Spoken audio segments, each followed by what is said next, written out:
بسم اللہ الرحمن الرحیم۔ السلام علیکم۔ میرا نام سمینہ ہے۔ میرا وزن بہت زیادہ تھا۔ میرے ہاں اولاد بھی نہیں ہو رہی تھی۔ میرا شوہر مجھے پورا دن طعنے دیتا رہتا تھا۔ اس نے میرا کھانا پینا بھی بند کر دیا۔ جب ایک دن دروازے پر دستک ہوئی اور دروازہ کھولا تو باہر کھانا پڑا ہوا تھا۔ یہ روز ہی ہونے لگا، لیکن میں وہ کھانا کھاتی نہیں تھی کیونکہ مجھے یقین نہیں تھا کہ یہ کھانا کون رکھ کے جاتا ہے۔ ایک دن میں نے وہ کھانا اپنی بکری کو ڈال دیا۔ ابھی 2 منٹ ہی گزرے تھے کہ جب بکری کی طرف دیکھا تو قدموں تلے سے زمین نکل گئی، کیونکہ یہ تو وہ بکری ہی نہیں تھی۔ اس کے ساتھ کچھ ایسا ہو گیا تھا جس کی ہم نے کبھی امید بھی نہیں کی تھی۔ اس کے بعد میں نے سوچا کہ میں بھی وہ کھانا کھاؤں گی اور اگلے دن کا انتظار کرنے لگی۔ اگلے دن وہ کھانا میرے سامنے موجود تھا۔ میں نے جیسے ہی پہلا نوالا کھایا، میرے قدموں تلے سے زمین نکل گئی، کیونکہ اب میں کوئی انسان نہیں بلکہ ایک… میرا شوہر میرے سامنے بیٹھا چائے پی رہا تھا جب میں نے اس کے سامنے ایک کاغذ رکھ دیا، جس کو دیکھ کے اس نے اپنا سر پکڑ لیا۔ اس نے کہا کہ لوگوں کے گھروں میں یہ مہینے میں ایک دفعہ ہوتا ہے، لیکن میرے گھر میں ہر ہفتے ہوتا ہے۔ پھر کس چیز کی لسٹ ہے؟ میں نے کہا کہ راشن کی لسٹ ہے۔ اس نے کہا کہ ابھی ہفتہ بھر پہلے تو میں راشن لے کر آیا تھا، پھر سے ختم ہو گیا۔ کتنا کھاتی ہو تم؟ اپنے اوپر تھوڑا کنٹرول کیا کرو۔ میں نے کہا جتنی بھوک لگے گی اتنا ہی کھانا کھاؤں گی۔ میرے شوہر نے اپنا سر پکڑ لیا اور اس نے کہا کہ ابھی تو ہم لوگ گاؤں میں رہتے ہیں، یہاں پہ آٹا بھی سستا مل جاتا ہے، ہماری اپنی گائے ہے، دودھ، لسی، دہی سب کچھ وہاں سے نکل آتا ہے۔ اگر ہم لوگ شہر میں رہتے تو تم تو مجھے فقیر کر کے چھوڑ دیتی، اور اب تو مجھے ایسا لگتا ہے کہ اچھا ہے کہ ابھی تک ہماری کوئی اولاد نہیں ہے۔ اگر اپنے جیسے ہی بچے پیدا کرتی تو میں تو سڑک پر آ جاتا۔ میرے شوہر نے مجھے باتیں سنانا شروع کر دیں اور راشن کی لسٹ اٹھا کر وہاں سے چلا گیا۔ دراصل میں شادی کے پہلے ہی سال میں ماں بننے والی تھی، لیکن میرے ساتھ کوئی مسئلہ بن گیا تھا اور میرا حمل ضائع ہو گیا تھا۔ ان کو باقاعدہ آپریشن کر کے میری جان بچانی پڑی تھی، لیکن اس کے بعد نہ جانے کیا ہوا کہ میرا وزن بہت زیادہ بڑھ گیا اور اب میں بہت ہی زیادہ موٹی ہو گئی تھی۔ میرا وزن 150 سے اوپر پہنچ گیا تھا۔ ایسا لگتا تھا کہ میرے نین نقش چربی کے اندر دفن ہو گئے ہیں۔ میں جتنی خوبصورت تھی اتنی ہی بدصورت ہو گئی تھی۔ گاؤں میں رہتی تھی، لیکن مجھ سے گھر کے کام نہیں کیے جاتے تھے۔ ہم نے بکری اور گائے وغیرہ بھی رکھی ہوئی تھی۔ مجھے بہت زیادہ بھوک لگتی تھی اور میں پورا دن کھانا کھاتی رہتی تھی۔ میرے شوہر کے ساتھ میری شادی پسند کی تو نہیں تھی، لیکن ہم دونوں شروع میں ایک دوسرے کو بہت زیادہ پسند کرتے تھے۔ وہ میری بہت تعریف کرتا تھا، لیکن اب وہ صرف مجھے باتیں سنایا کرتا تھا۔ میں دل ہی دل میں کتنی پریشان تھی، یہ تو صرف میں ہی جانتی تھی۔ میرا کیا قصور تھا؟ میرے میکے میں صرف میرے نانا ہی تھے۔ میرے ماں باپ بھی اس دنیا سے جا چکے تھے۔ میں جب ان کے پاس گئی تو انہوں نے مجھے دیکھتے ہی پہچان لیا کہ آج پریشان ہے۔ انہوں نے کہا کہ کیا ہوا؟ میں نے کہا کہ صبح صبح جھگڑا ہو گیا۔ ان کا کہنا تھا کہ جب تم پیدا ہوئی تھی تو سارے گاؤں میں مٹھائی بانٹی گئی تھی اور ہم لوگ اتنے زیادہ خوش تھے۔ اس ٹائم بس تمہاری خوشیوں کی دعا کی تھی، لیکن اب تمہاری زندگی میں کوئی خوشی نہیں ہے، لگتا ہے تمہیں نظر لگ گئی ہے۔ میں نے اپنے ماں باپ کو کبھی نہیں دیکھا تھا۔ مجھے بتایا گیا تھا کہ جب میں پیدا ہوئی تو میری ماں اس دنیا سے چلی گئی، اور 1 ہفتے کے بعد میرے بابا بھی میری ماں کی دکھ میں اس دنیا سے چلے گئے تھے۔ میرے نانا مجھے ان کے بارے میں بھی زیادہ کچھ نہیں بتاتے تھے۔ یہاں میری مامی وغیرہ بھی رہتی تھیں، لیکن ان کے ساتھ رشتہ کچھ خاص اچھا نہیں تھا۔ میں تو صرف نانا سے ملنے کے لیے آتی تھی۔ مامی کہتی تھی کہ تم اپنے آپ پر توجہ دو، گاؤں میں رہتی ہو، اپنی زمین ہے، پیدل چلا کرو تو وزن کم ہو جائے گا۔ جو بھی مجھے دیکھتا وہ مجھے ٹوٹ کے بتانا شروع کر دیتا تھا۔ اب نہ صرف میرا وزن بڑھ گیا تھا، میری خوبصورتی بھی ختم ہو گئی تھی، بلکہ شاید خون کی کمی ہونے کی وجہ سے میرا چہرہ بھی پھیکا پڑ گیا تھا اور میری رنگت بھی کالی ہوتی جا رہی تھی۔ میں بالکل بدل کر رہ گئی تھی۔ جس نے مجھے پہلے دیکھا وہ مجھے اب دیکھتا تو وہ مجھے پہچان ہی نہ پاتا تھا کہ یہ وہی سمینہ ہے۔ ہر طرف سے تنقید برداشت کر کے میرا صبر جواب دے گیا تھا۔ ایک دن میں اپنے گھر میں بیٹھی تھی جب میں نے سوچ لیا کہ اپنی زندگی کو ختم کر لوں گی۔ میرے نانا ایک حکیم تھے، لیکن ان کا بھی کوئی نسخہ مجھ پر اثر نہیں کرتا تھا۔ ویسے اب انہوں نے یہ کام کرنا چھوڑ دیا تھا۔ ان کا ایک پرانا گھر تھا جو اس گاؤں کی سب سے زیادہ پرانی عمارت تھی۔ وہ اتنا زیادہ خستہ حال ہو گیا تھا کہ ایک دن اس کا چھت گر گیا۔ اس کے بعد سے وہ اب اس دوسرے گھر میں رہتے تھے، لیکن ابھی وہ گھر ان کا ہی تھا اور انہوں نے وہ گھر میرے نام کر دیا تھا۔ اس گھر کی کوئی وقت نہیں تھی کیونکہ اس کی دیواریں بھی خستہ حال ہو چکی تھیں، لیکن زمین کے پیسے تھے، بس اس کو گھر نہیں کہا جا سکتا تھا۔ لیکن سب یہی کہتے تھے کہ زمین کافی اچھی ہے اور اچھے داموں بک جائے گی۔ میرے نانا کہتے تھے کہ اگر اولاد ہو جائے تو میاں بیوی کے لیے ایک دوسرے کو برداشت کرنا آسان ہوتا ہے، یا پھر کوئی اور مطلب ہونا چاہیے۔ تمہارے شوہر کا رویہ تمہارے ساتھ بدل گیا ہے۔ اگر اسے پتا ہوگا کہ تمہارے پاس جائیداد وغیرہ ہے تو وہ تمہیں اپنی زندگی سے نہیں نکالے گا۔ اس بات پر مجھے اور بھی زیادہ دکھ ہوتا تھا کہ کیا وہ مجھے اپنی زندگی سے صرف اس لیے نہیں نکالے گا کیونکہ میرے پاس جائیداد ہے۔ اس کا مطلب ہے کہ اس کو مجھ سے کوئی مطلب نہیں ہے، مجھ سے کوئی محبت نہیں تھی۔ اس گھر کی چابی میرے پاس تھی، ویسے وہاں پہ کوئی بھی نہیں جاتا، سب لوگ ڈرتے تھے۔ سب کا کہنا تھا کہ وہاں پر آسیب کا سایہ ہے، کیونکہ وہ گھر بہت زیادہ پرانا تھا اور خالی پڑا تھا۔ اسی لیے گاؤں میں اس طرح کی باتیں زیادہ جلدی پھیل جاتی تھیں۔ اگر گھر خالی پڑا ہے تو اس کا مطلب یہ نہیں کہ وہاں پر بھوت رہنا شروع کر دیں۔ لوگ کہتے ہیں کہ فلاں جگہ پر کوئی انسان مر گیا تھا، اس لیے وہاں پر بھوت پریت کا سایہ ہے، لیکن اگر دیکھا جائے تو ہر گھر میں ہی کسی نہ کسی کی موت ہوتی ہے۔ ہم دنیا کے جس گھر میں بھی رہتے ہیں وہاں کبھی نہ کوئی تو مرا ہی ہوگا، کسی کا باپ، کسی کا دادا، تو کیا اس گھر میں بھوت پریت کا سایہ ہوگا؟ میں ایسی باتوں پر یقین نہیں کرتی تھی۔ میں اس گھر میں جا کر بیٹھ گئی کیونکہ آج مجھے بہت غصہ بھی آیا ہوا تھا اور میں اداس تھی۔ میری زندگی میں یہ سب کچھ کیوں ہو گیا تھا؟ ایسا لگتا تھا مجھے کسی کی نظر لگ گئی ہے یا کسی نے مجھ پر جادو کر دیا تھا۔ میں وہیں بیٹھی تھی جب میری نظر ایک کانچ کے ٹکڑے پر پڑی۔ میرے اوپر میرے جذبات حاوی ہو گئے اور مجھے لگا کہ مجھے اپنی جان لے لینی چاہیے کیونکہ میری کوئی امید نہیں تھی۔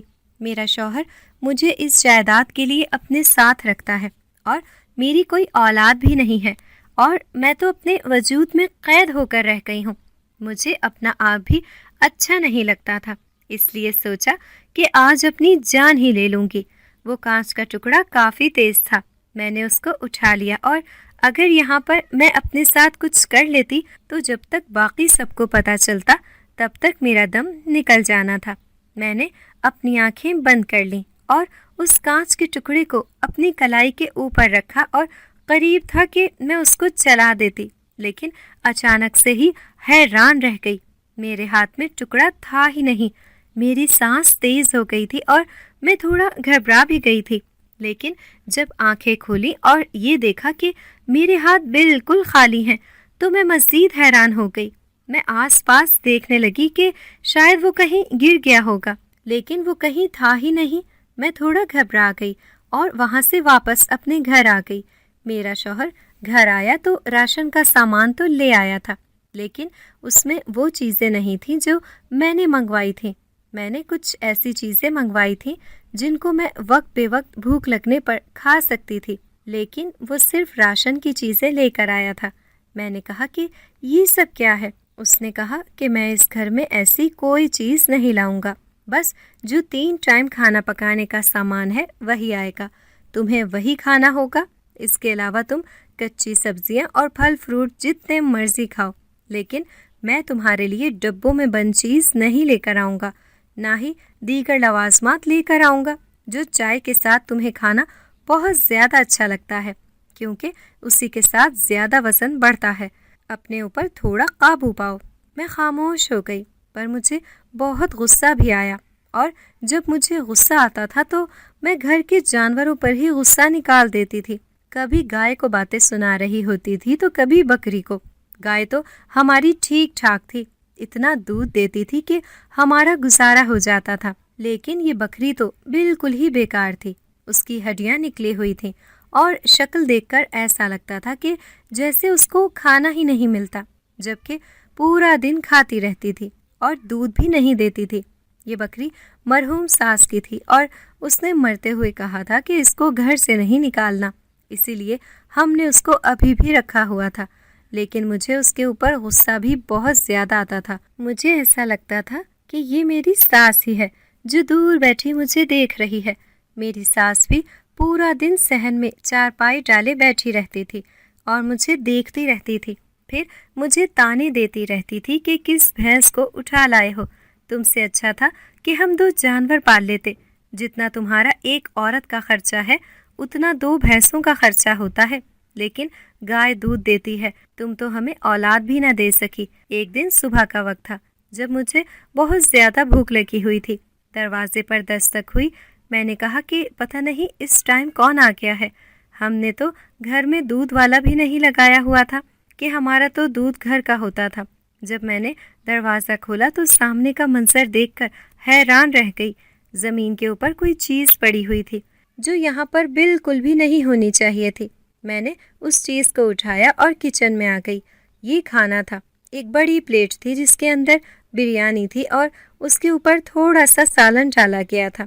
خوشبو ایسی آ رہی تھی کہ بس انسان ٹوٹ پڑے، لیکن ہمارے گھر کے سامنے صبح صبح یہ کھانا کون رکھ کے چلا گیا؟ کہیں کسی نے کوئی مذاق تو نہیں کیا تھا، یا کسی کے گھر کے پاس ہی اور خراب کھانا بچ گیا ہوگا اور وہ ادھر رکھ کے چلا گیا ہوگا۔ اس گھر میں ایک موٹی عورت رہتی ہے تو وہ کھا لے گی۔ مجھے غصہ آنے لگا اور میں نے وہ کھانا پھینک دیا۔ میں نے اس کھانے کو ہمارے گھر کی سائٹ پر ایک جگہ بنی ہوئی تھی وہاں پھینک دیا تھا، جہاں میری ساس نے کسی زمانے میں سبزی لگائی ہوئی تھی، لیکن ان کے جانے کے بعد میں نے تو اس جگہ کی حفاظت نہیں کی، اس لیے وہاں پر جڑی بوٹیاں اگائی تھیں اور اب وہاں پہ کوئی بھی سبزی نہیں اگتی تھی۔ دور سے ایسا لگتا تھا کہ صرف جڑی بوٹیاں ہی ہو گئی ہیں۔ کوڑا وہاں پر پھینک دیا جاتا تھا، کیونکہ یہ سچ تھا کہ میں بہت زیادہ سست ہو گئی تھی۔ اتنا وزن لیے انسان کیسے چل پھر سکتا ہے؟ ہفتے بعد ایک نوکرانی آتی تھی جو گھر کے کپڑے وغیرہ دھویا کرتی تھی، اسی کو کہتی تھی، پھر وہ کوڑا اٹھا کے اسے پھینک دیتی تھی۔ میں نے یہ بات اپنے شوہر کو نہیں بتائی۔ میری ویسے ہی آج کل اس کے ساتھ بول چال بند تھی، کیونکہ اس نے مجھ پر پابندی لگائی تھی، میرے کھانے پینے پر پابندی لگائی تھی، لیکن اس بات سے اسے کوئی فرق نہیں پڑتا تھا۔ شادی کے شروع کے دنوں میں جب میں اس سے ناراض ہو جاتی تھی تو وہ بے چین ہو جاتا تھا، لیکن اب شاید وہ اس بات پر خوش تھا کہ اچھی بات ہے ناراض رہتا ہوں تاکہ یہ میرا سر نہ کھائے۔ میرے نانا کے پاس جاتی تو وہ ہمیشہ یہی کہتے کہ تم بہت مایوس ہو رہی ہو بیٹی، میں تمہیں تمہارے بارے میں کوئی بات بتانا چاہتا ہوں جسے سن کر تم بالکل ٹھیک ہو جاؤ گی، لیکن وہ بات نہیں کر پائے اور میرے نانا کی طبیعت خراب ہو گئی۔ ان کو فوراً ڈاکٹر کے پاس لے کے گئے۔ ڈاکٹر نے 3-4 دن ان کو ہسپتال میں رکھا اور اس کے بعد کہا کہ اب ان کی زندگی نہیں بچتی، آپ ان کو گھر لے جائیں تو بہتر ہے، اپنے بچوں کے ساتھ ٹائم گزاریں تو تھوڑا ان کے دل کو سکون مل جائے گا۔ میرے نانا کی عمر بھی ویسے بہت زیادہ تھی، شہر لے جانے کا آپشن بھی تھا، لیکن میرے ماموں بہت زیادہ سست تھے اور میرا شوہر یہ کام کیوں کرتا ہے؟ نانا اپنی زندگی کی آخری سانسیں لے رہے تھے۔ میں نے فیصلہ کیا کہ میں 2-3 دن اسی گھر میں رہوں گی۔ میں ہی نانا کی خدمت وغیرہ کر رہی تھی اور ان کا کہنا تھا کہ بیٹی تمہاری ماں کے ساتھ مجھے بہت محبت ہے، لیکن اس نے بہت برا کام کیا تھا، وہ گھر سے بھاگ گئی تھی اور اس نے کسی سے شادی کر لی تھی۔ میں حیران ہوئی، مجھے اس بات کا پتہ نہیں تھا۔ میرے نانا نے کہا کہ جب مجھے پتہ چلا کہ اس نے کسی سے شادی کر لی ہے تو میں اس سے ناراض ہو گیا اور میں نے اس پر اس گھر کے دروازے بند کر دیے تھے۔ مجھے یہ بھی پتا تھا کہ جس سے اس نے شادی کی ہے وہ کچھ بھی نہیں کرتا ہے اور وہ نہ جانے کہاں رہ رہے ہوں گے، کس حال میں ہوں گے، لیکن اس وقت مجھے اتنا غصہ آیا ہوا تھا کہ میں نے ان کے بارے میں سوچا ہی نہیں۔ میں نے بالکل اچھا نہیں کیا۔ میری بچی، وہ تو بیچارے بچے تھے اور انہوں نے صرف محبت ہی تو کی تھی۔ میں تو بڑا تھا، مجھ پر زیادہ ذمہ داری تھی، لیکن میں نے ان کی ذرا بھی فکر نہیں کی۔ لیکن 10 مہینے بعد مجھے تمہاری ماں بہت بری حالت میں ملی۔ تم پیدا ہونے والی تھی اور اس کی طبیعت بہت زیادہ خراب تھی۔ میں اپنے گھر سے بہت دور تھا۔ میں تو بڑا تھا، مجھ پر زیادہ ذمہ داری تھی، لیکن میں نے ان کی ذرا بھی فکر نہیں کی۔ لیکن 10 مہینے بعد مجھے تمہاری ماں بہت بری حالت میں ملی۔ تم پیدا ہونے والی تھی اور اس کی طبیعت بہت زیادہ خراب تھی۔ میں اپنے گھر سے بہت دور تھا۔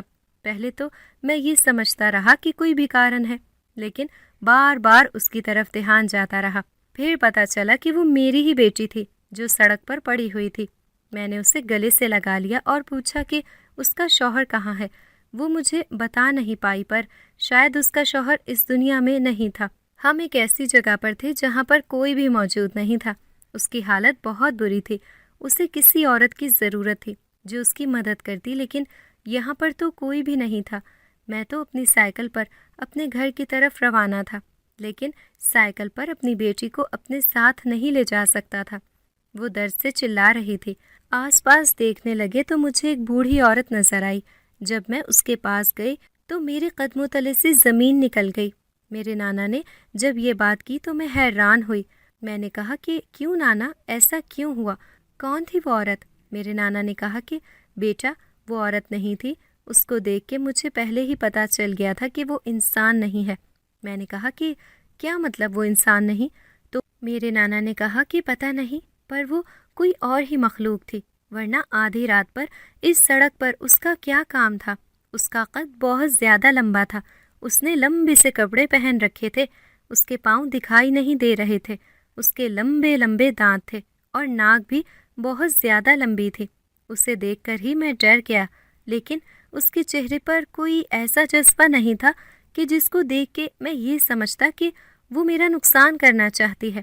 اس نے مجھے دیکھتے ہی کہا کہ تمہیں اس ٹائم اس جگہ پر نہیں ہونا چاہیے۔ میں نے کہا کہ میری بیٹی کی طبیعت بہت خراب ہے، وہ بہت مشکل میں ہے، کیا آپ میری مدد کر سکتی ہیں؟ اس نے میری بیٹی کی طرف دیکھا تو سمجھ گئی کہ کیا معاملہ ہے۔ اس نے کہا کہ ٹھیک ہے، اور مجھے کہا کہ میں یہیں پر کھڑا رہوں اور اس طرف بالکل بھی نہ آؤں۔ میں نے کہا کہ تم میری بیٹی کے ساتھ کیا کرو گی؟ اس نے کہا کہ میں مدد کروں گی تمہاری، اگر مدد چاہیے تو بتاؤ۔ میں نے کہا ٹھیک ہے۔ اس نے کہا کہ جیسے میں کہہ رہی ہوں ویسا کرو۔ میں تو پریشان ہو گیا۔ وہ مجھے ایک سائٹ پر کھڑا کر کے چلی گئی اور اس نے کہا کہ میں تمہاری بیٹی کو دیکھ لوں گی، سب خیر ہو جائے گی۔ لیکن کافی دیر لگ رہی تھی۔ اس نے کہا تھا کہ غلطی سے بھی اس طرف آنے کی کوشش نہ کرنا۔ میں بہت پریشان تھا، سوچنے لگا کہ کہیں میری بیٹی کے ساتھ کوئی نقصان نہ کر دے۔ لیکن تھوڑی دیر کے بعد مجھے تمہارے رونے کی آواز آئی اور وہ تمہیں اپنی گود میں لیے میرے پاس آئی۔ لیکن اس نے مجھے یہ خبر بھی سنائی تھی کہ تمہاری ماں اس دنیا سے چلی گئی ہے، کیونکہ اس کی حالت بہت زیادہ خراب تھی۔ میں نے تمہیں اپنے گلے سے لگا لیا اور تمہاری ماں کا نام ہی تمہیں دے دیا۔ میں جب تمہیں اس گاؤں میں لے کر آیا تو میں نے بہت خوشی منائی تھی۔ مجھے اس بات کا دکھ تھا کہ میری بیٹی اس دنیا سے چلی گئی ہے، لیکن مجھے ایسا لگتا تھا کہ میری بیٹی واپس میری گود میں آ گئی ہے، پھر سے چھوٹی ہو گئی ہے۔ میں نے کہا کہ پھر وہ عورت کہاں گئی؟ کیا آپ نے اس کا شکریہ نہیں بولا؟ میرے نانا نے کہا میں نے اس کا شکریہ ادا کیا تھا اور میرے پاس جو کچھ تھا سب کچھ اس کو دے دیا تھا۔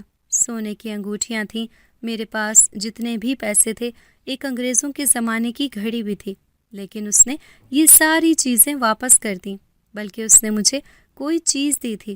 میں نے کہا کہ کیا چیز دی تھی؟ میرے نانا نے کہا کہ اس نے مجھے ایک انگوٹھی دی تھی اور کہا تھا کہ جب تم بڑی ہو جاؤ تو میں تمہیں دے دوں۔ لیکن بیٹا، وہ انگوٹھی مجھ سے کہیں کھو گئی ہے۔ میں تمہیں اس کی شکل کے بارے میں بتاتا ہوں کہ وہ کیسی تھی؟ اگر تمہیں نظر آئے تو اپنے پاس رکھ لینا۔ انہوں نے کہا کہ اس کے اندر ایک کالا عقیق لگا ہوا تھا اور اس کی شکل کسی ہیرے کی طرح تھی۔ میں حیران ہوئی۔ میں نے کہا کہ کالا عقیق تو کہتے ہیں بہت نایاب ہوتا ہے۔ میرے نانا نے کہا کہ ہاں، کالا عقیق بہت زیادہ نایاب ہوتا ہے، لیکن بیٹا مجھے لگتا ہے کہ تمہارے ماموں کی کسی بیوی نے اس انگوٹھی کو چرا لیا ہے، اور اگر کسی کو مجبوری نہ ہوئی تو اس نے اسے بیچا نہ ہوگا بلکہ اپنے پاس ہی رکھا ہوگا۔ بس تم کسی طرح اسے حاصل کر لینا، تلاش کر لینا۔ میرے نانا کی طبیعت خراب ہونے لگی۔ ان کو دوبارہ ڈاکٹر کے پاس لے جایا گیا۔ اس دفعہ ان کو سیدھا شہر لے کر جا رہے تھے، لیکن راستے میں ہی انہوں نے دم توڑ دیا۔ جب صبح واپس آئے تو وہ اس دنیا میں نہیں تھے۔ میں غم سے نڈھال تھی۔ مجھے بہت افسوس ہو رہا تھا۔ میرے لیے تو میرے نانا ہی میری ماں بھی تھی اور میرے باپ بھی، اور وہ اس دنیا سے چلے گئے تھے۔ میں 1 ہفتے تک مزید اس گھر میں رہی اور جیسا نانا نے مجھے کہا تھا اس انگوٹھی کو تلاش بھی کرتی رہی، لیکن وہ مجھے نہیں ملی۔ میں واپس اپنے گھر آ گئی۔ میرے شوہر نے بھی باتیں بنانا شروع کر دیا کہ تمہارا نانا اس دنیا سے چلا گیا، اب کیا تم وہیں بیٹھی رہو گی؟ گھر کون سنبھالے گا؟ گھر کے کام کون کرے گا؟ تمہاری ایک ذمہ داری ہے، اس میں تم سستی کرتی ہو۔ اللہ نے تمہیں اولاد نہیں دی، اگر اولاد دے دی ہوتی تو پھر میں یہ بات مان بھی لیتا کہ مصروف رہتی ہو۔ میرے شوہر نے میرا کھانا پینا بند کیا، میرا جیب خرچ بھی بند کر دیا۔ اس نے کہا کہ تم نے مجھے کون سی اولاد دی ہے جو میں تمہیں جیب خرچ دوں؟ اگر تم نے مجھے ایک اولاد بھی دی ہوتی اور ایک بیٹی ہی دی ہوتی تو میں تمہاری ہر بات مانتا، تمہارے آرام کے لیے نوکرانی بھی رکھ دیتا، میں جیب خرچ بھی دیتا، لیکن اگر میں یہ سب تمہارے اوپر ضائع نہیں کر سکتا۔ کہتے ہیں کہ موٹے لوگوں کو غصہ بھی زیادہ آتا ہے۔ مجھے بھی بہت زیادہ غصہ آتا ہے، اتنا غصہ آتا ہے کہ میں اپنی جان لینے کے بارے میں سوچنا شروع کر دیتی تھی۔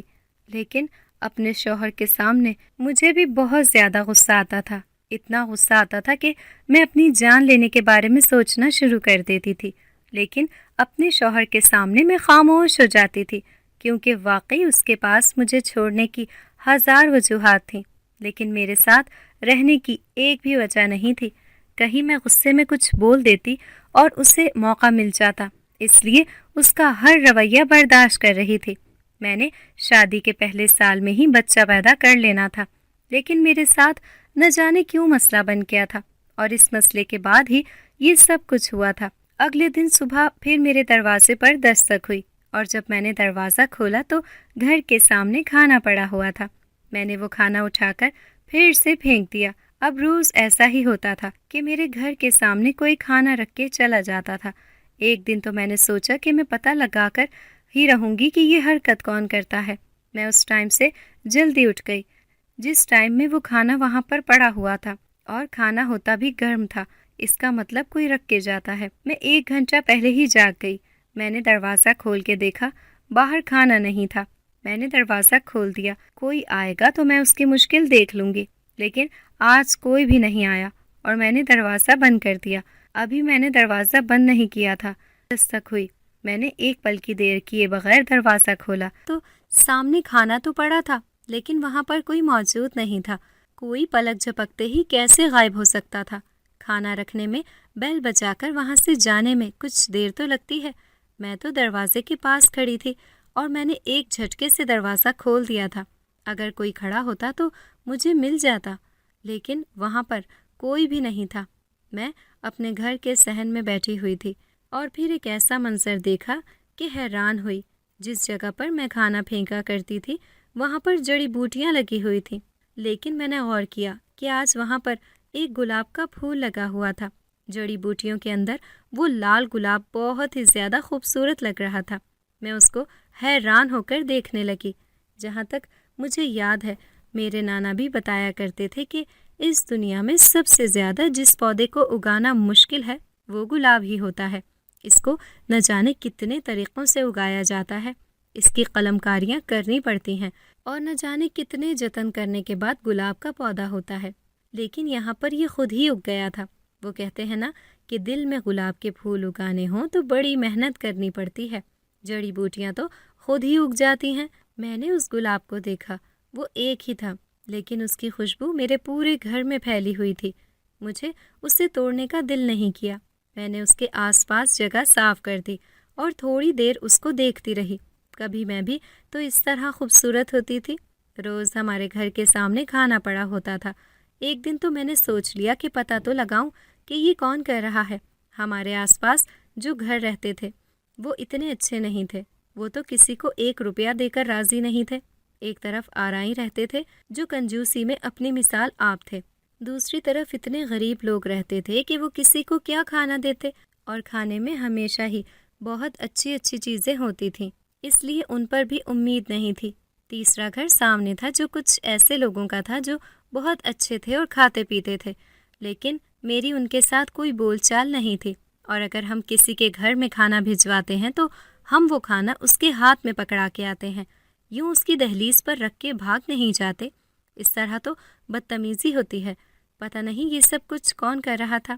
اس کے گاؤں میں کون تھا جس کو میری فکر تھی، جو صبح صبح ہی گرما گرم کھانا میری دہلیز پر رکھ کر جاتا تھا۔ یہ کھانا بالکل بھی نہیں کھانا چاہیے تھا۔ یہ بات تو صاف ظاہر تھی کہ یوں بھی تو ہو سکتا ہے کہ کسی کو پتہ ہو کہ میں اس گھر میں اکیلی رہتی ہوں اور کھانے میں کوئی زہر یا نیند کی دوائی ملا دے، اور جب میں تھوڑی دیر بعد بے ہوش ہو جاؤں تو وہ گھر کے اندر آ کے چوری کر لے۔ ہمارے گاؤں میں تو اس طرح کی حرکتیں ہوتی رہتی تھیں، اس لیے میں نے سوچ لیا تھا کہ میں وہ کھانا نہیں کھاؤں گی۔ کبھی کبھی تو اس کھانے کو دیکھ کر اور اس کی خوشبو سونگھ کے مجھے بہت زیادہ بھوک لگ جاتی تھی، لیکن میں پھر بھی خود پر قابو پا لیتی تھی۔ کیا پتہ یہ سب کرنے سے کوئی نقصان ہو جاتا اور پھر میں اس نقصان کی تلافی نہ کر پاتی۔ میرے شوہر نے تو مجھے ہی باتیں سنانی تھی۔ ایک دن ایسا ہوا کہ میں نے کھانے کی پلیٹ کو اٹھایا اور اپنی بکری کے آگے ڈال دیا، کیونکہ میری بکری صحیح سے بول بھی نہیں پا رہی تھی، اور رات کو میرا شوہر اس کے لیے کھانا لانا بھول گیا تھا۔ میں نے وہ کھانا اس کے آگے ڈال دیا اور بکری نے کھانا کھانا شروع کر دیا۔ میں نے خیال کیا کہ یہ تو کھا لے، پھر میرے دماغ میں خیال آیا کہ اس کے اندر زہر تو نہیں تھا، اگر اس کو کچھ ہو گیا تو میرا شوہر کہے گا کہ تم نے میری ماں کی آخری نشانی کو جان بوجھ کر مار ڈالا، لیکن ایسا نہیں ہوا، اس کھانے میں زہر نہیں تھا۔ یہ بات تو ثابت ہو گئی تھی، بکری بالکل ٹھیک ٹھاک تھی۔ صبح ہوئی تو میری آنکھوں نے ایک عجیب سا منظر دیکھا۔ ہمارے گھر میں ایک بکری کھڑی تھی جو بکری نہیں تھی بلکہ گائے سے تھوڑی ہی چھوٹی تھی، بہت ہی اونچی تھی، لمبی تھی، اس کے اندر گوشت تھا، اور اس کو دیکھ کر ایسا لگتا تھا کہ وہ بہت زیادہ دودھ دینے والی ہے۔ بہت ہی زیادہ خوبصورت تھی، اور اس کی آنکھوں کے گرد کالے نشان تھے، جیسے کہ کاجل لگا ہوا ہوتا ہے۔ میرے نانا بتاتے تھے کہ اس طرح کی بکری تو 4-5 لاکھ کی ہوتی ہے اور ملتی ہی نہیں ہے۔ میں دیکھنے لگی کہ یہ کہیں ہمارے گھر تو نہیں آ گئی، لیکن یہ تو رسی کے ساتھ بندھی ہوئی تھی، اور اس کو اسی طرح باندھا گیا تھا جس طرح میں باندھ کر رکھتی تھی، اور یہ اس جگہ پر کھڑی تھی جہاں میری ساس کی بکری باندھا کرتے تھے، اور اگر یہاں پر کھڑی تھی تو میری ساس والی بکری کہاں چلی گئی تھی؟ ابھی میں یہ سب سوچ ہی رہی تھی جب میری نظر اس کے پاؤں پر پڑی۔ اس کے پاؤں میں میری ساس نے موتیوں کے گول گول ہار بنا کے پہنائے ہوئے تھے، کیونکہ ان کو تو اس بکری سے بڑا پیار تھا، لیکن یہ ہار تو اس بکری کے پیروں میں تھے جو میری ساس کی تھی۔ پھر یہاں اس بکری کے پیروں میں کیسے آ گئے؟ اس کا مطلب یہ وہی بکری تھی، لیکن یہ اتنی حسین اور صحت مند کیسے ہو گئی؟ یہ سب کچھ کیا ہو رہا تھا؟ مجھے لگ رہا تھا کہ میں کوئی خواب دیکھ رہی ہوں۔ جب میرا شوہر بھی اٹھ کر باہر آ گیا اور وہ بھی اس کو دیکھ کے حیران ہونے لگا۔ اس نے کہا کہ یہ کہاں سے آ گئی؟ میں نے کہا کہ کہیں سے بھٹک کر آئی ہے تو میں نے باندھی ہے۔ اس نے کہا کہ بانو کہاں چلی گئی؟ میں نے کہا مجھے نہیں پتا، میں تو سو گئی تھی۔ اس بکری کا نام بانو تھا جو ہماری ساس نے پالی ہوئی تھی۔ میرے شوہر نے کہا اچھا چلو، وہ خود ہی واپس آ جائے گی، ویسے بھی اسے کوئی چرا نہیں سکتا، کسی کو اس سے کیا فائدہ، میں دیکھ لوں گا، تم بھی تلاش کرنا اور ساتھ والوں کے بچوں کو 20-20 روپے دینا اور ان کو کہنا کہ وہ بکری کو تلاش کر کے لائیں۔ میں اپنے شوہر کو کیا بتاتی کہ شاید یہ بانو ہی تھی، لیکن یہ اچانک ہی بدل گئی تھی۔ اس کی صحت ایک رات میں ہی اتنی اچھی کیسے ہو گئی تھی، اور یہ ایک بالکل ہی ناکارہ اور بیمار بکری سے ایک صحت مند بکری بن گئی تھی۔ میرے شوہر نے کہا کہ اس کو بھی باندھو اور کوئی آئے تو اسے کہنا کہ یہاں پہ کوئی بکری نہیں آئی، کیونکہ یہ 3-4 لاکھ کی ہے، ہمارے گھر میں رہے گی، کل کوئی اچھا سا گاہک لگے گا تو اس کو بیچ دیں گے۔ میں نے کہا کہ ٹھیک ہے۔ میں نے اس کے سر پر ہاتھ پھیرا تو اس نے باقاعدہ سر میرے آگے کیا کہ جیسے میرا ہاتھ پھیرنا اسے اچھا لگ رہا ہے۔ میں بھی حیران تھی کہ یہ سب کچھ کیا ہو رہا تھا۔ جس جگہ پر میں وہ کھانا پھینکا کرتی تھی وہاں گلاب کے پھول اگائے تھے۔ اب اس کے اوپر سے نہ جانے اور کتنے گلاب اگنے لگے تھے۔ میرے پورے گھر میں سے گلابوں کی خوشبو آتی تھی۔ ساتھ والے بھی کہہ رہے تھے کہ خوشبو باہر آ رہی ہے۔ اور اب یہ بکری جس کو میں نے وہ کھانا کھلایا تو یہ اچانک سے ہی ایک خوبصورت بکری بن گئی۔ کاش کہ میرے نانا اس دنیا میں ہوتے تو میں سب سے پہلے ان کو ہی یہ بات بتاتی۔ وہ میری بات کا یقین بھی کرتے اور مجھے یہ بھی بتاتے کہ یہ سب کچھ کیسے ہو رہا ہے۔ لیکن وہ تو اس دنیا سے جا چکے تھے۔ آج مجھے ان کی بہت یاد آ رہی تھی۔ اب تو میں اس گھر میں بھی نہیں جاتی تھی۔ میرا اس گھر میں کیا کام تھا؟ میری مامی ماموں تو مجھے پسند نہیں کرتے تھے کیونکہ وہ یہ یاد کیے بیٹھے تھے کہ میری ماں گھر سے بھاگ گئی تھی اور کسی کے ساتھ شادی کر لی تھی، اور ان کو اس بات پر بھی شک تھا کہ شاید میری ماں نے میرے باپ سے شادی کی ہی نہیں تھی اور میں ایک ناجائز اولاد ہوں، اسی لیے وہ مجھے بالکل بھی محبت نہیں کرتے تھے۔ نانا کے ہوتے ہوئے تو برداشت کر لیتے تھے، لیکن اب ان لوگوں کے دل میں اور گھر میں میرے لیے کوئی جگہ نہیں تھی، اس لیے میں وہاں نہیں جاتی تھی۔ کبھی کبھی آپ کی زندگی میں کچھ ایسا ہو جاتا ہے کہ اب سمجھ ہی نہیں پاتے کہ آپ کیا کریں۔ میرے ساتھ بھی ایسا ہی ہو رہا تھا۔ مجھے بار بار ایسا لگتا تھا کہ یہ سب ہوا ہی نہیں ہے اور وہم ہو رہا ہے، لیکن وہ میری آنکھوں کے سامنے کھڑی تھی۔ وہ بالکل ٹھیک تھی۔ پورا دن گزر گیا تھا، صبح سے شام ہو گئی تھی۔ شام ہوئی تو میرے شوہر نے پوچھا کہ بانو ملی؟ میں نے کہا کہ نہیں، وہ تو نہیں ملی۔ اس نے کہا چلو خیر ہے، ہم نے کون سا اسے بیچ دیا ہے، اب چلی گئی ہے تو کیا کر سکتے ہیں، واپس آنا ہوگا تو آ جائے گی۔ میرے شوہر کو کوئی پرواہ نہیں تھی۔ اگر اتنی ہی پرواہ نہیں تھی تو پھر اس نے مجھے پہلے ہی اسے کیوں نہ بیچنے دیا؟ خیر، شاید اس کو بھی یہ مسئلہ تھا کہ وہ مجھے میری مرضی سے کچھ کرنے نہیں دینا چاہتا تھا، لیکن اپنی مرضی سے سب کچھ کر لیتا تھا۔ اب میں نے اپنے دماغ سے کڑیاں آپس میں جوڑ لی تھیں۔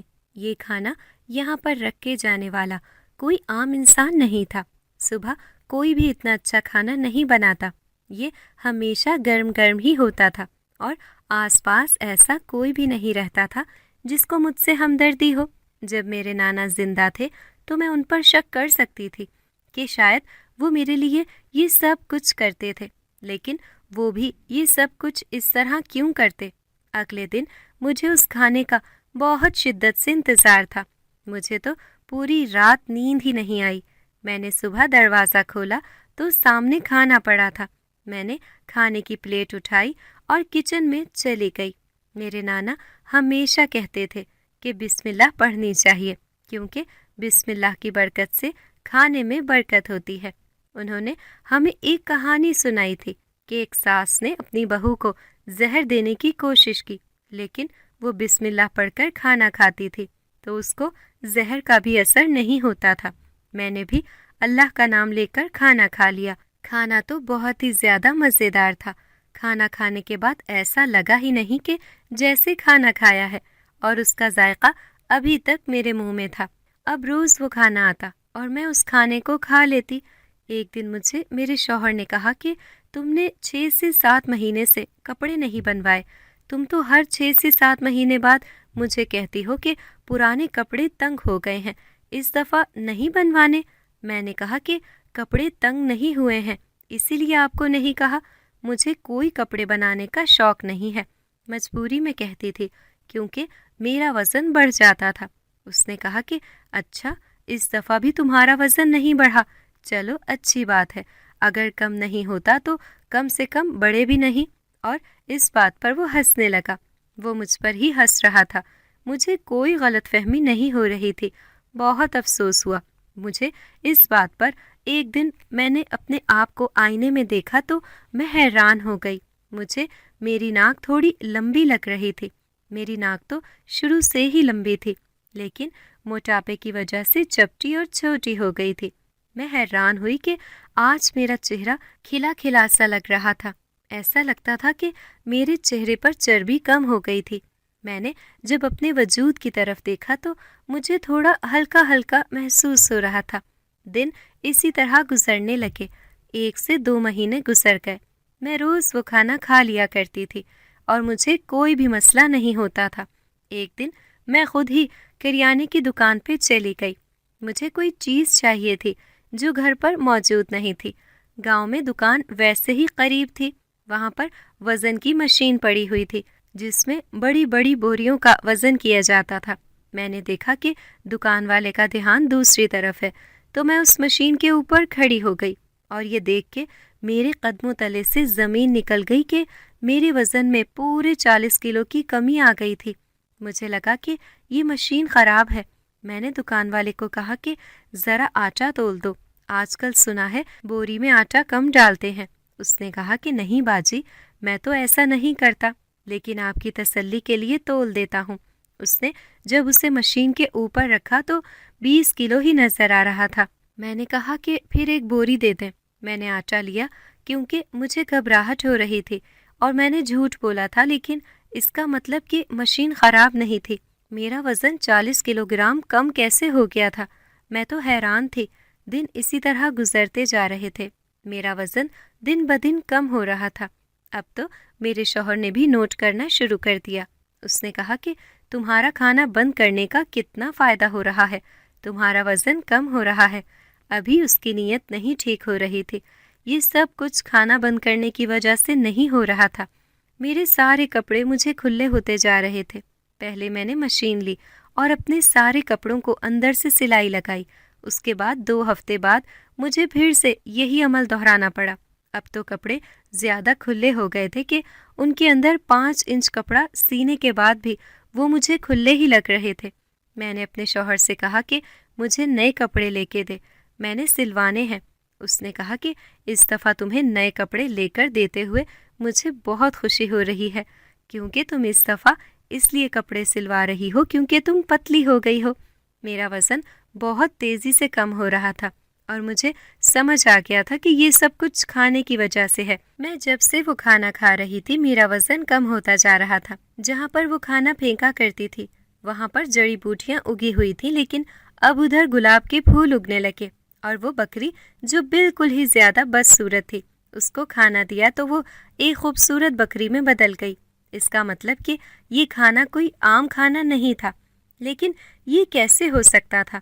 میرے نانا نے جو کہانی مجھے سنائی تھی مجھے اس پر بھی یقین نہیں تھا۔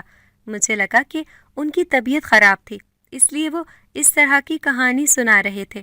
لیکن اگر وہ بات سچ تھی تو پھر یہ بات بھی سچ ہو سکتی تھی، اور اگر وہ ایک کہانی تھی تو پھر یہ سب جھوٹ تھا۔ مجھے وہم تھا، شاید مجھے کوئی بیماری ہو گئی تھی جس کی وجہ سے میرا وزن کم ہوتا جا رہا تھا۔ میں ڈاکٹر کے پاس گئی تو ڈاکٹر نے کہا کہ آپ کو کوئی بیماری نہیں ہے، آپ بالکل ٹھیک ہیں۔ ایک دن میرا شوہر میرے لیے 2 نئے جوڑے لے کر آیا اور اس نے ایک طرف رکھ دیے۔ میں حیران ہوئی جب ان جوڑوں کے اوپر ایک گلاب کا پھول بھی پڑا ہوا تھا۔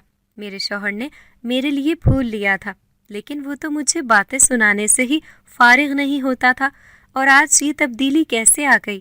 اس نے کہا کہ ان کپڑوں کو بہت ہی اچھا سلوا لینا، اب تم یہ کپڑے پہنو گی تو بہت خوبصورت لگو گی۔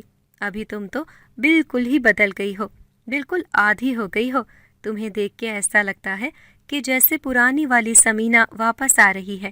میرے شوہر کا موڈ بہت زیادہ اچھا تھا۔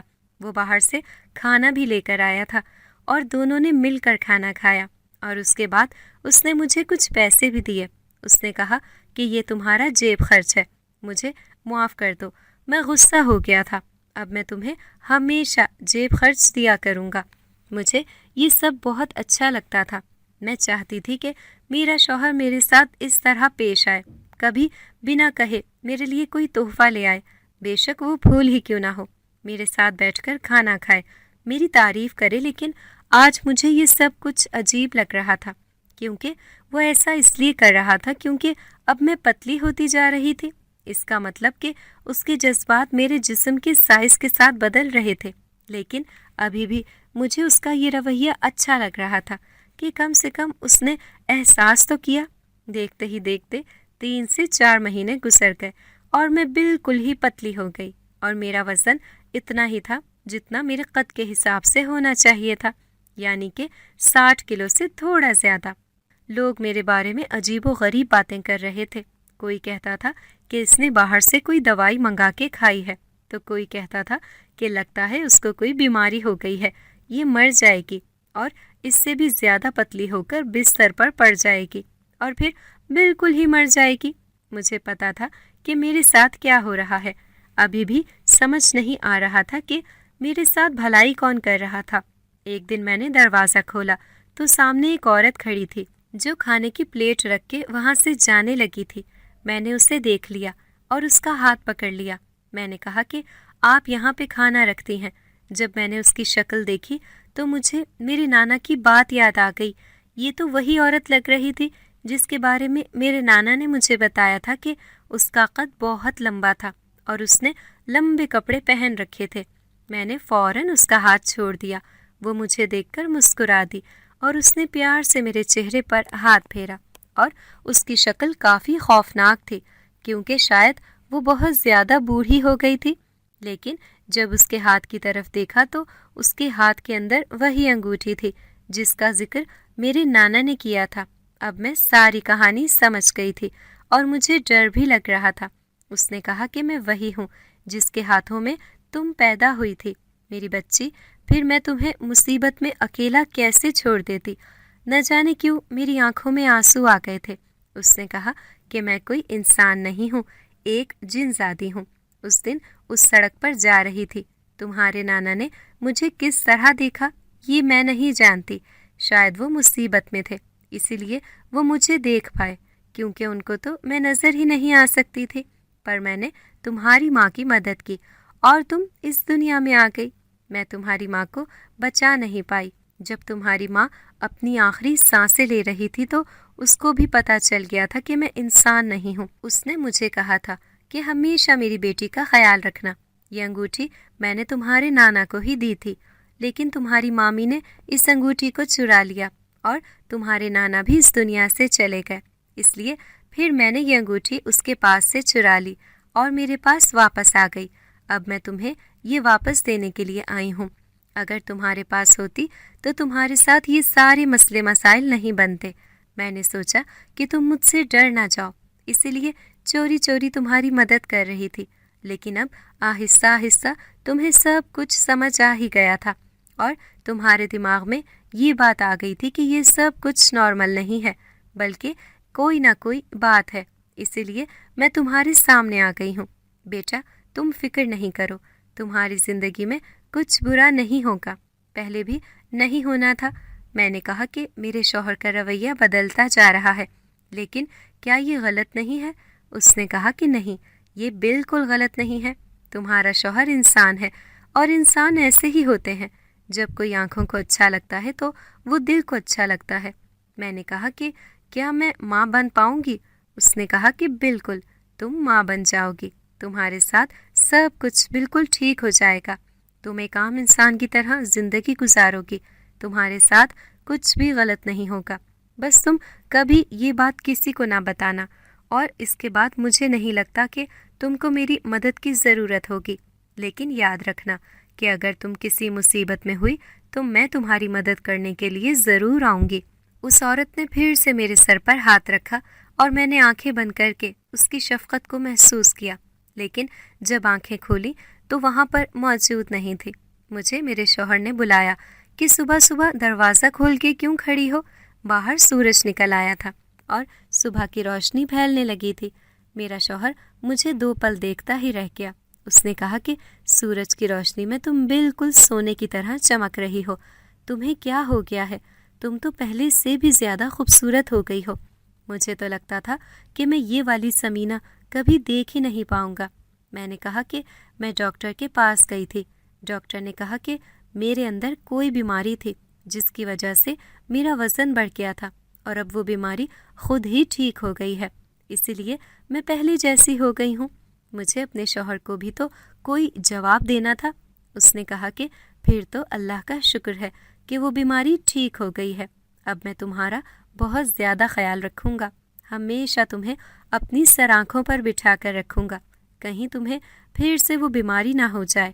میں نے کہا کہ نہیں، ڈاکٹر کہہ رہی تھی کہ دوبارہ وہ بیماری نہیں ہوگی۔ میرے شوہر نے میرا ہاتھ پکڑا اور کہا کہ آج ہم مل کے ناشتہ بنائیں گے اور میں پورا دن تمہارے ساتھ گزاروں گا۔ میں تمہارے ساتھ ہمیشہ خوش رہنا چاہتا ہوں۔ مجھے معاف کر دو، میں نے تمہارا دل دکھایا ہوگا، لیکن میں کیا کرتا؟ میں نے کہا کہ بس جو ہو گیا اسے بھول جائیں۔ آج ہماری ایک نئی زندگی شروع ہوئی ہے۔ اگر آپ کو ہماری آج کی کہانی پسند آئی ہے تو اسے لائک کریں، شیئر کریں اور چینل کو سبسکرائب کرنا مت بھولیے گا تاکہ آپ کو ہر نئی آنے والی ویڈیو کا نوٹیفیکیشن بر وقت ملتا رہے۔